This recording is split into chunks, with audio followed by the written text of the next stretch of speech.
அனைவருக்கும் வணக்கம். கடகராசிக்காரர்களுக்கு சாது மிரண்டால் அக்டோபர் 15ஆம் தேதி முதல் ராசியின் உச்ச அதிபதியாக இருக்கக்கூடிய குரு வக்ரகதியில் திரும்புகிறாருங்க. பிப்ரவரி மாதம் வரை வக்ரகதியில் சஞ்சரிக்க போகிறார். அப்படி வக்ரகதியில் 5 மாதங்கள் சஞ்சரிக்கக்கூடிய குருவின் அமைப்பு எந்த ராசிக்காரர்களுக்கு அதிர்ஷ்டத்தை அள்ளி தருகிறது, யாருக்கு பாதிப்பை ஏற்படுத்துகிறது, கடகராசிக்காரர்களுக்கு என்ன நிலை, கடகராசிக்காரர்களுக்கு என்ன பலன் கிடைக்கும் என்பதை சற்று விரிவாக பார்க்கலாம். குரு வக்ர பயிற்சி என்பது மிகப்பெரிய அளவில் அதிரடியான மாற்றங்களை ஏற்படுத்தி கொடுக்கக்கூடிய ஒரு அமைப்பாக பார்க்கப்படுகிறது. பொதுவாகவே முழு சுபகிரகமாக இருக்கக்கூடிய குருவிற்கு வக்ரத்தினால் பெரிய அளவில் பாதிப்பு இல்லை என்றாலும் சற்று கூடுதல் கவனமும் விழிப்புணர்வும் மிக முக்கியமாக தேவைப்படக்கூடிய ஒரு தருணமாக பார்க்கப்படுகிறது. ஏனென்றால் இயற்கையிலே அவர் முழு சுபகிரகமாக இருக்கிறார். பாவ கிரக சேர்க்கை இருந்தாலும் கூட அவருடைய சுபத்தன்மை புனித தன்மை எந்த விதத்திலும் குறைபாடு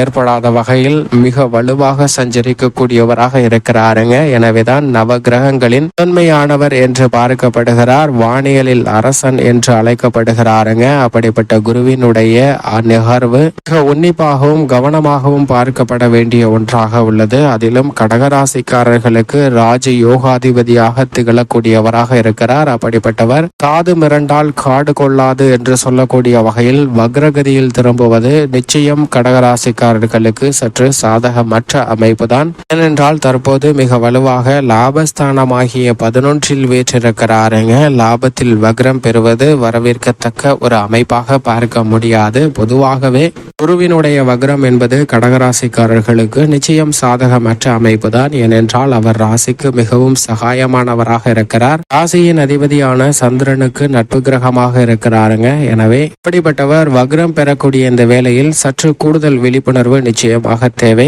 பொதுவாக குரு பகவான் 2, 4, 5, 6, 7, 9 மற்றும் 11 ஆகிய இடங்களில் நல்ல மாறுதல்களை நேர்கதியில் சஞ்சரிக்கும் போது பெற்று தருவார்.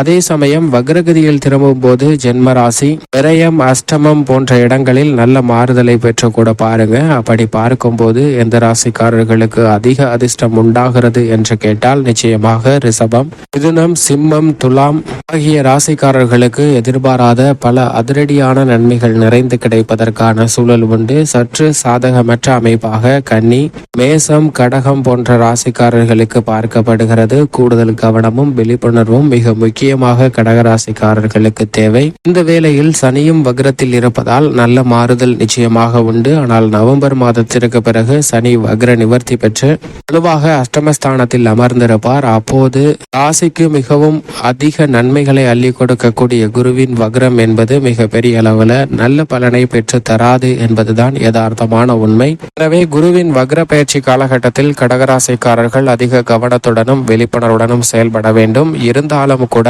குரு பகவான் வக்ரம் பெற்றிருந்தாலும் கர்மஸ்தானத்தை நோக்கி தான் நகர்கிறார். எனவே பெரிய அளவில் பாதிப்பு இல்லை. லாபஸ்தானத்தில் மட்டும்தான் நிலை கொண்டிருக்கிறார். கடகராசிக்காரர்களுக்கு 6 மற்றும் 9ஆம் இடத்தின் அதிபதியாக இருக்கிறார். ருணரோக சத்ருஸ்தானாதிபதியும் பாக்கியாதிபதியுமாக இருக்கிறாருங்க. அப்படிப்பட்டவர் லாபஸ்தானத்தில் வக்ரம் பெற்றிருப்பதால் சின்ன சின்ன மந்தமான சூழல்கள் ஏற்படலாம். பெரிய அளவில் பாதிப்பை சந்திக்க வேண்டிய சூழல் நிச்சயமாக இல்லை என்பதை திட்டவட்டமாக சொல்லிவிடலாங்க. அப்படிப்பட்டவர் தன்னுடைய சுப பார்வையை 3, 5, 7 ஆகிய இடங்களில் செலுத்துகிறாருங்க. குரு பார்க்கின் கோடி நன்மை என்று சொல்லக்கூடிய வகையில் குருவினுடைய சுப பார்வை வெற்றிக்கு உரித்தான 3, பூர்வ புண்ணியஸ்தானமாகிய 5, கலஸ்திரஸ்தானமாகிய 7 ஆகிய இடங்களில் கிடைப்பதால் எந்த காரியத்தை கையில் எடுத்தாலும் நிச்சயம் வெற்றி உண்டு. அதோடு மட்டுமல்லாது பூர்வீக சொத்துக்கள் ரீதியான பிரச்சனை சுமூகமாக தீர்வு காணப்படும். கணவன் மனைவிக்கிடையே ஒற்றுமை அதிகரிக்கும். திருமண பாக்கியம் நிறைவாக அமையும். எந்த எதிர்பார்ப்பாக இருந்தாலும் மிகப்பெரிய அளவில்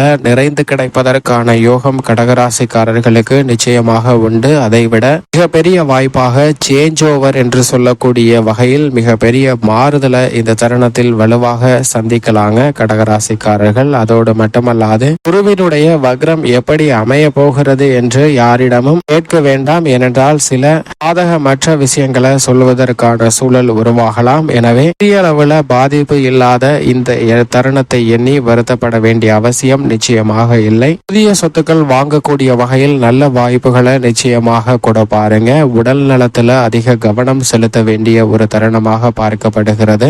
குரு வக்ரம் பெற்றாலும் லாபஸ்தானத்தில் இருந்து ஜீவன லாபஸ்தானத்தை நோக்கிதான் நகருகிறார். எனவே தொழில்துறை உத்தியோகம் சார்ந்த பணிகளில் குரோத் அதிகரிக்குங்க. உங்களுடைய வளர்ச்சி உயர்வதற்கான யோகம் இந்த தருணத்தில் வலுவாக கிடைக்கிறது என்பதை திட்டவட்டமாக உறுதிப்படுத்துகிறாருங்க குரு பகவான் கடகராசிக்காரர்களுக்கு. எனவே நிச்சயமாக குருவினுடைய வக்ரம் என்பது பெரிய அளவுல பாதிப்பை ஏற்படுத்தாது. நல்ல மாறுதல்களை சிறப்பாக பெற்றுத்தரக்கூடிய வகையில் சற்று விழிப்புணர்வுடன் செயல்பட்டால் அமையும் என்பதை உறுதிப்படுத்துகிறாருங்க. மேலும் இந்த தருணத்துல குடும்ப ரீதியான பணிகளில் குருவினுடைய வக்ரம் நிச்சயமாக சுப நிகழ்வுகள்ல எந்த விதமான தடையும் ஏற்படுத்தாது. புத்திரக்காரராக இருக்கக்கூடிய குரு லாபத்தில் தான் அமர்ந்திருக்கிறார் என்பதை மறந்துட வேண்டாம். எனவே எந்த விதமான உபகாரிய பேச்சுகளாக இருந்தாலும் அவை நீங்கள் நினைப்பதை விட மகிழ்ச்சி தரக்கூடிய வகையில் சிறப்பாக அமைவதற்கான யோகம் உண்டு. திட்டமிட்ட பணிகள் அனைத்தையும் குடும்ப முன்னேற்றத்திற்காக சிறப்பாக செய்து முடிக்கலாங்க. புதிதாக இடம், வீடு, வீட்டுமனை,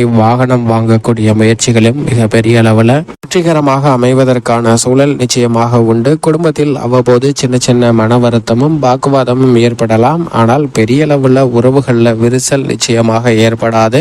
கணவன் மனைவிக்கிடையே ஒற்றுமை அதிகரிப்பதற்கான யோகம் இந்த தருணத்தில் உண்டு. உத்தியோக ரீதியாக ஜீவனக்காரகரான சனி வக்ரத்தில் இருக்கும் வரை குருவின் வக்ரத்தாலும் நல்ல மாறுதல் உண்டு. ஆனால் சனி வக்ர நிவர்த்தி பெறுவதால் சற்று விழிப்புணர்வுடன் உத்தியோகம் சார்ந்த பணிகளில் செயல்பட வேண்டும். ஏனென்றால் சிலர் எதிர்பாராத வகையில் உங்களது உத்தியோகம் சார்ந்த பணிகள்ல சூழ்ச்சி செய்வதற்கான வாய்ப்பு உள்ளது என்பதை திட்டவட்டமாக உறுதிப்படுத்துகின்றன கிரக நிலைகள். விழிப்புணர்வுடன் செயல்பட வேண்டும். தொழில்துறை வியாபாரம் சார்ந்த பணிகளில் பல அதிரடியான நல்ல மாறுதல்களை பெற்றுத்தரக்கூடிய வாய்ப்பை குருவினுடைய வக்ரம் உறுதிப்படுத்துகிறது. ஏனென்றால் வக்ரகதியில் திரும்பி தொழில் ஸ்தானத்தை நோக்கி நகர்கிறார். எனவே புதிய தொழிலை விரிவுபடுத்துதல் என தொழில் சார்ந்த பணிகளில் சிறப்பான வளர்ச்சி நிறைந்து கிடைப்பதற்கான முதன்மையான யோகம் உண்டு. கலைத்துறை ரீதியான பணிகளில் மத்திய மாநில அரசுகளின் விருதுகளை பெறக்கூடிய அளவிற்கு உங்களது திறமைகளுக்கு நல்ல வரவேற்பு கிடைக்கும். அரசியல் சார்ந்த பணிகளில் உங்களுடைய செயல்பாடுகள் நுணுக்கமாகவும் தேர்ச்சி அடைந்த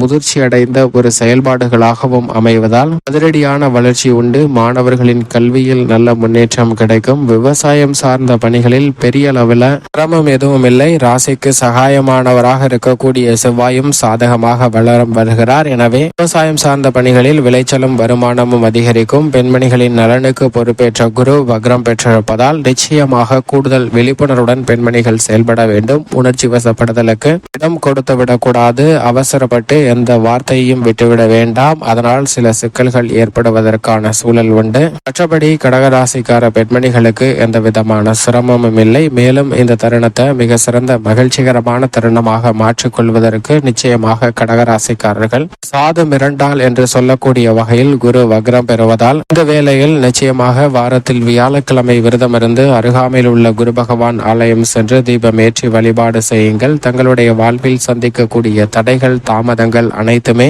விலகும். நல்ல முன்னேற்றம் உருவாகுவதற்கான சந்தர்ப்பத்தை உருவாக்கி கொடுப்பாருங்க முழு சுபகிரகமான குரு பகவான்.